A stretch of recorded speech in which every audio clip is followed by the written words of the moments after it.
مکانک برفره و نوژن که تدا گلک برهمین هنری ین جهو جیاواستر هنه و هر برهمه که بالد کشینه سر چیروک و کلتورین جدا.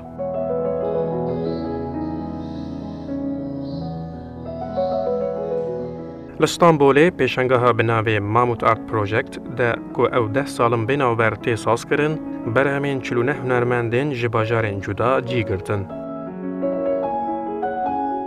İlk amacımız sanatçıları, genç sanatçıları kariyerin ئامانجی سەرەکیەم پێشانگایە ئەوەیە کە دەرفەتێک بدرێت بە هونەرمەندە گەنجەکان تاکو بەرهەمی زیاتر دروست بکەن. لەم پێشانگایەدا زیاتر بەرهەمی هونەرمەندە گەنجەکان دەبینرێت کە نزیکەی 350 بەرهەم لێرە هەیە. her sene belirlediğimiz farklı isimlerden oluşan تەنێتی پەیوەندیên malbatî civakî عایدیەت ناسنامەیە زایەندی وەک بابەتên سێرەکەبوون کۆبەرەیە وان xebatên hunerî di pêşangehê de zêdetir derketin pêş.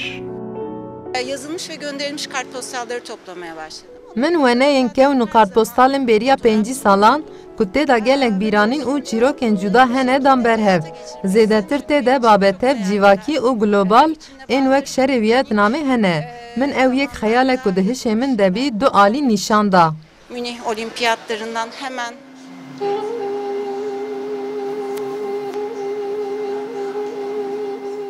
Deng û muzîka Kurdî ya Kilama Lawkê Metînî ya Karapetê Xaco jî tevî bi berhemên çend hunermendên Kurd li nav pêşangehê Holanda.